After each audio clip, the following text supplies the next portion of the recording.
LT grade Urdu mains का जो है वो एग्ज़ाम हुआ है और आज जो है वो काफ़ी सारे बच्चे जो है वो आए हैं एग्ज़ाम देने। तो उसी में से कुछ बच्चों के साथ आज हम लोग रिव्यू करेंगे, आप लोगों के साथ हैं। और इसी में एक हमारे कैंडिडेट हैं फिरोज़ भाई हैं, आज इनसे जो है वो बात करेंगे और एग्ज़ाम से जितने भी सवाल आए हैं उस पर जो है वो हम लोग बारी बारी करके पूछेंगे एग्ज़ाम कैसा हुआ और एग्ज़ाम में कैसे क्वेश्चंस आए और मेंस जो हुआ है वो क्या मेंस के लायक था या नहीं।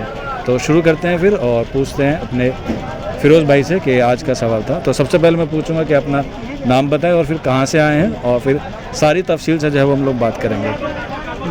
मेरा नाम फ़िरोज़ अहमद, मैं वेस्ट यूपी मुजफ्फरनगर से ताल्लुक़ रखता हूँ, लेकिन फ़िलहाल लखनऊ में ही हूँ।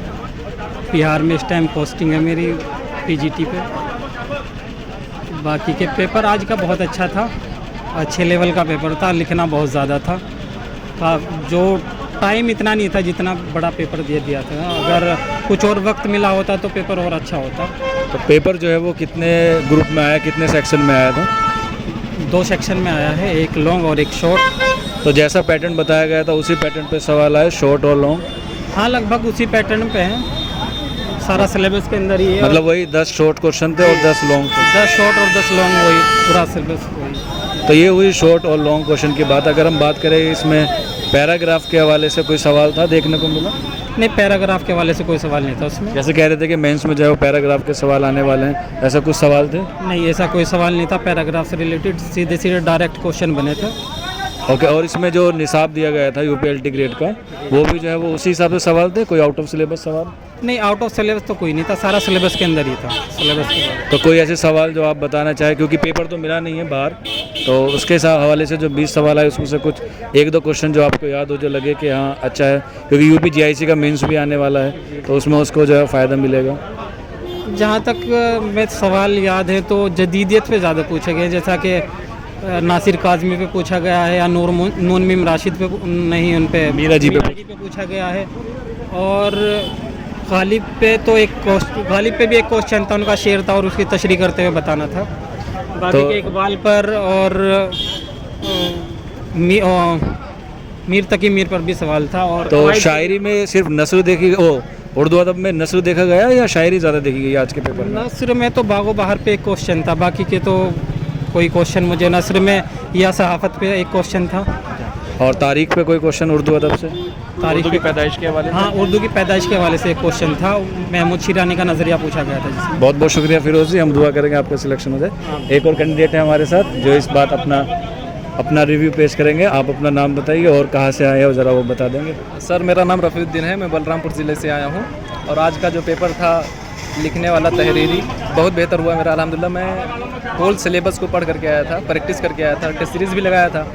जो मेरे सीनियर दोस्त हैं, सिविल सर्विसेज की प्रिपरेशन वगैरह कर रहे हैं, उनका उर्दू मजमून है, तो उन्होंने मुझे गाइड किया, बताया कि विद कंटेंट के साथ लिखना है आपको। जैसे मीर की शायराना अज़मत के बारे में पूछा गया तो खुसूसियात, लिसानी खुसूसियात, फिर उसके बाद में सादगी अल्फाज, फिर उसके बाद में जो फ़िक्र माश वगैरह था उनका, वो सब लिखना था, बताना था। अल्लामा इकबाल की शायरी के ताल्लुक़ से पूछा था, कौमी तराना उसके बारे में लिखना था, हिमालय के बारे में लिखना था। तो जो उसमें पूछा जा रहा है ना, उसी के ताल्लुक़ से आपको लिखना है, ये नहीं कि लफाजी करनी है, इधर उधर की चीज़ें लिख देंगे। आयोग का पेपर एक्चुअली मेरा उर्दू ऑप्शनल है, मैं सिविल सर्विसेज की प्रिपरेशन किया हूँ, तो जो तैयारी किया था उसमें मुझे पहले से प्रैक्टिस थी, तो काफ़ी उसमें यहाँ पर फ़ायदा मुझे मिला लिखने का। और क्वेश्चन अगर छूट गया आपका तो फिर मतलब आप कहीं ना कहीं आपके अंदर ये मायूसी होगी कि आप रेस से कहीं ना कहीं बाहर जाते नज़र आएंगे। जैसे यूपीएलटी ग्रेड मेंस था, प्री क्लियर हुआ, तो यहाँ अटेंडेंस कितनी रही आज कंपटीशन एग्ज़ाम को देखते हुए? इससे पहले जो आयोग का नोटिफिकेशन आया था रिजेक्शन फॉर्म को लेकर के, तो उसमें 52 लोगों को रिजेक्ट किया था। 732 लोग क्वालिफाई हुए थे, 52 लोग रिजेक्ट हुए। तो अब जाकर के 681 लोग मतलब मेंस लिखे हैं। कितनी मतलब परसेंटेशन थी ये तो मुझे नहीं पता। आपके रूम में कितने एब्सेंट थे? मेरे में एब्सेंट से ओनली फॉर 3 लोग एब्सेंट थे, बाकी 27 लोग थे।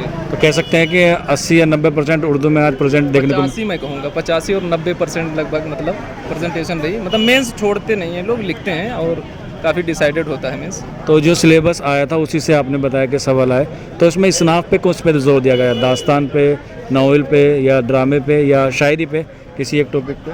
नहीं, ऐसा ऐसा तो बिल्कुल नहीं है कि किसी एक ही टॉपिक को हिट किया गया है। नस्र को भी बराबर वेटेज दिया गया है और शायरी को भी बराबर वेटेज दिया गया है। दक्कनी शायरी से पूछा गया था वहाँ किस तरह से शुमाल में उर्दू की नशोनुमा हुई, फिर उसके बाद में किस तरह से जा करके उसने दक्कन में फ़रोग पाया। तो शायरी नस्र दोनों को कंबाइन करके पूछा गया था।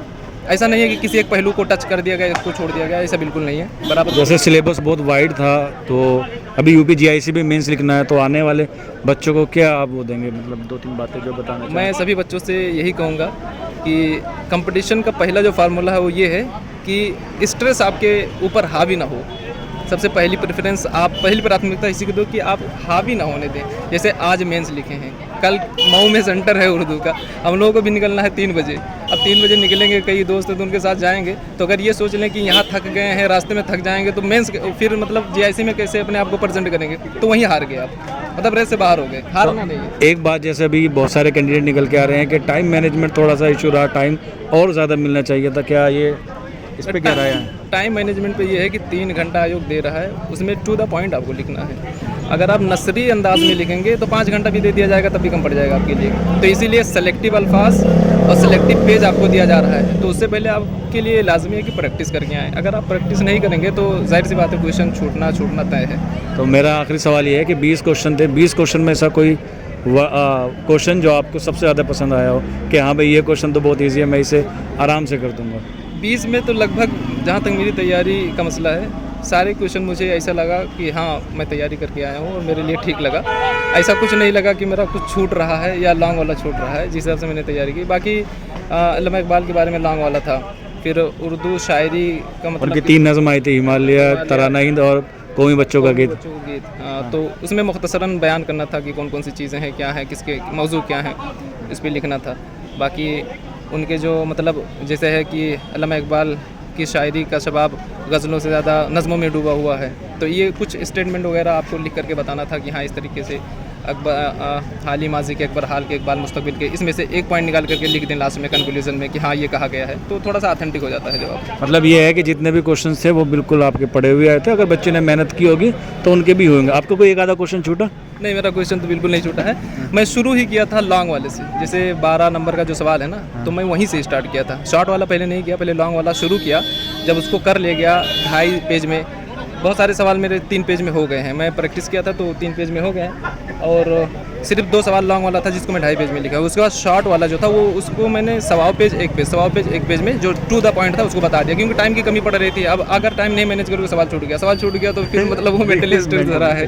चलिए, बहुत बहुत शुक्रिया। और आज इनके साथ हमने फिर मैं लास्ट में कहूँगा कि आपका बहुत शुक्रिया, दिल से शुक्रिया। आप गाइड करते रहते हैं हर वक्त चाक एंड डस्टर पर, और हम जैसे लोग गांव में रह करके पढ़ते हुए यहाँ तक पहुँचे हैं, आयोग का एग्ज़ाम दिए हैं। बस अल्लाह से दुआ है कि कामयाबी तो सबको मिले, लेकिन सीट लिमिटेड होने की वजह से अब देखना है कि किसका लिस्ट में नाम आता है। जब रिजल्ट आएगा तो आपसे ज़रूर मिलूँगा इंशाल्लाह। बिल्कुल मैं मिलूँगा। तो इन भाई साहब ने हमें सारी इन्फॉर्मेशन दी है, बाकी देखते हैं अगर कोई और देना चाहता है तो उस पर भी हम लोग आगे करेंगे। आज के लिए थैंक यू, शुक्रिया।